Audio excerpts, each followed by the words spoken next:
Today I'm going to talk about a half halt. So I'm using a dog leash as the reins. Here's my hands. They look like man hands. Okay.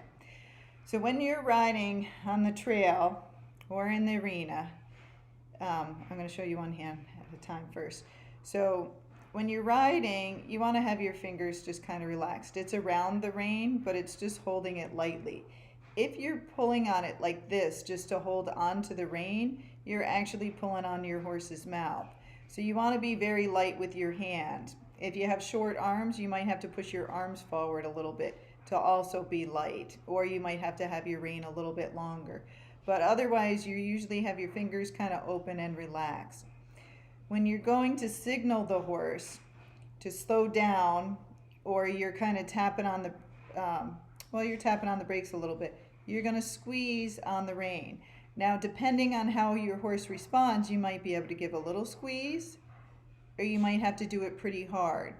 So now I'm going to show you with both hands. So as I'm going down the trail, and say I'm coming down to a hill, and the horse is going a little bit fast, and I want him to slow down, what I'm going to do is squeeze on both reins. You'll see the chair move, and then I'm going to release. So I wait until, see, I squeeze, I wait till the horse slows down a step, and then I give to him so he knows he did the right thing. I let him go one step, he starts to speed up, I ask him to slow down again, and then I release. So as I'm going down the hill, say it's 10 steps, I might squeeze and release every other step to keep that horse going slow. Over time, if you repeat it over and over again, he'll get to the hills and he'll know that he's supposed to slow down. But in the beginning, you're going to tell him you're going to hold, then you're going to release. You're going to hold and then release. Now say I'm riding behind somebody and the horses are going a little bit fast. What I'm going to do to slow my horse down is I'm going to squeeze and then I'm going to release. And then I'll squeeze again and then release. So I'm not going to release until he actually slows down a step. Once he slows down a step, then I'm going to give. What most people do is the horse is pulling and you're in a group of horses and they're all getting antsy. So the person gets scared and you hold the horse. And then he keeps getting antsier, so you hold him more. And then he's getting antsier, he's getting all confined up in that bridle, and then you hold him more. Now the horse starts jumping up and down because he can't go anywhere, he can't go forward, so he's either going to go sideways or up. So a lot of times they'll start to rear up.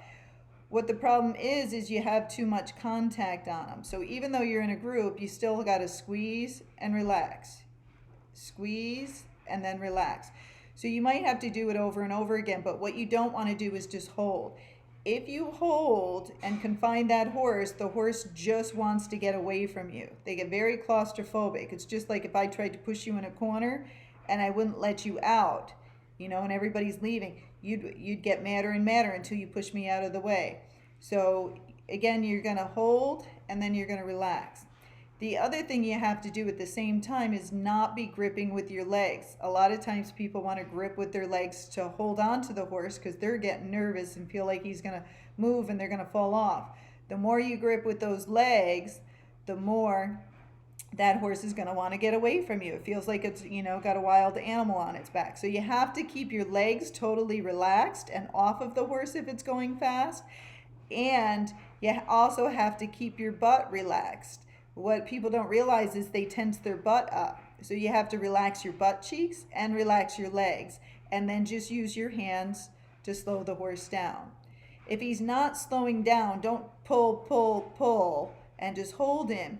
Give him little jobs to do. Give him a leg yield, a shoulder in, a serpentine, some little job to do to occupy his mind, and do it over and over again until he figures out every time he goes fast, you're going to give him a job to do. Once he realizes he doesn't want to do those jobs anymore, he'll start calming down. But it could take you 5 times on a smart horse, or it could take you 1,000 to 2,000 times. Each horse is different, and depending on how your timing is and how your release is, depends on how quickly that horse is going to respond to you. So hopefully that helps you with what a half halt is. But again, when I'm riding, my fingers are, if you watch my videos, you'll see my fingers are kind of really light. I'm only squeezing when I want that horse to slow down or I'm putting some pressure on the bit, but then I immediately release.